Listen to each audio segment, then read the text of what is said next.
Билим ийне менен кудук казгандай жана билимдин эртегечи жок демекчи. Урматтуу көрүүчүлөр, 2022 жылы Ошмунун медицина факультетине 85 жаштагы Мамат Аксакал тапшырган.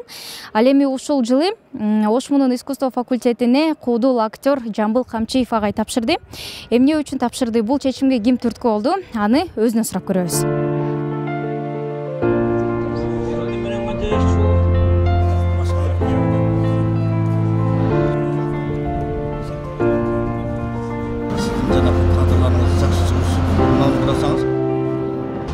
Bizim gruppalaştardын көбү ошо Өзбек театрынан, Бабур атындагы Өзбек театры, музыкалдык театрдан келгендер, Куурчак театрынан келгендер бар. Тиги Султан Ибраимов атындагы Ош улуттук театрынан да келгендер бар. Ошол да окуп атышат.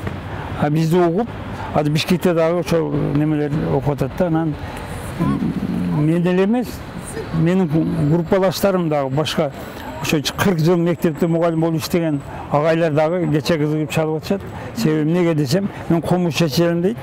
Комуз жакшы чечүү. Азыр мен музыкалык мектепке сабак берейин десем, адистигим туура келбейт экен дейт.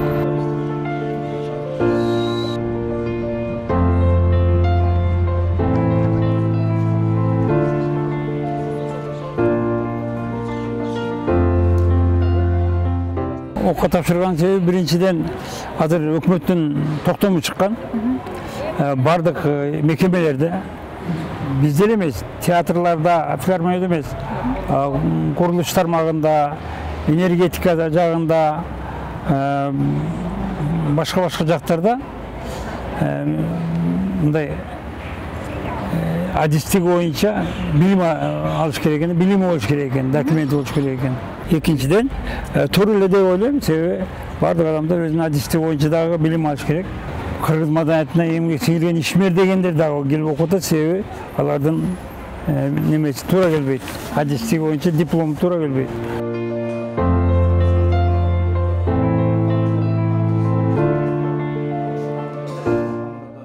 Чындап айтканда, мен ойлогом бул группада мен эң чоң деп болом деп ойлогом, бирок окууга келгенден кийин мен түшүндүм. Бул биздин группабызда мен эң жаш болгонумду түшүндүм, потому что анткени биздин группада Жамбыл агайыбыз десем адашпасам керек. Жамбыл агайыбыз эң аксакал болуп калыптыр. И плюс Жамбыл агай биздин группабыздын старостасы болуп калды. Эми мындай староста болсо, значит, окуубуз жакшы эле болот деп ойлойм.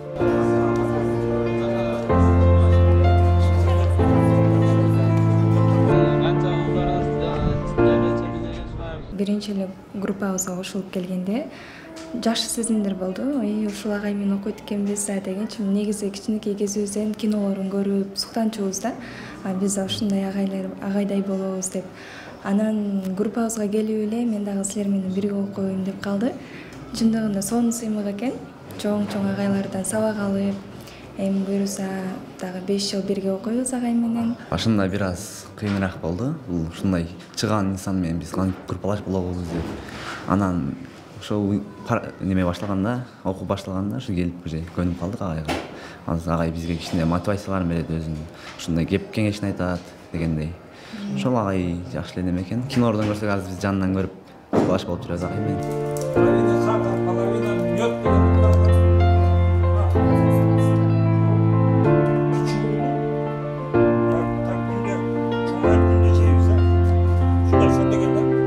Эч ким каршы чыккан жок, тескерисинче бардык төрлөгө атасыз. Окуган жакшы дешип калды. Мен үй бүлөм азыр 2 уулум, 2 кызым бар. Кызым, чоң кызым Бишкекте жашайт, 4 баласы менен. Анан чоң уулум мына ГСИНде иштейт. Өзү Черемушкада жашайт. Кичи уулум менен жашайт. 2 баласы бар. Бир уул, бир кыз бар. Анан булар аскерий адамдар. Мен чыгармачылыгыма эч тийиштиги жок. Бактара кегип, өзүбүздүн өрүктөр бар мынакей. Кылабыз, кокоң иларыс бар. Дарактын түрлөрү бар да, мындай мен атайлап көп ар түрдүү кылдым да эми бакча кичинекей бирок бир кылды кылып койсоңдор болот баардыгын бир эле өрүккүлөп атсаң болот бирок ал эми кызыксыз болуп калат да ар түрдүү дарактарды дексең бадам бар кара өрүк бар адистик боюнча неме теория көбөйөт да мүмкүнчүлүк көбөйөт меники эми практикам эле бар 20 чакты фильмге тартылган кино тартышка аракет кылып атабыз биз өзүбүз кино студия ачканбыз ош кино продакшн деп анан бир 6-7 адам биригип ачканбыз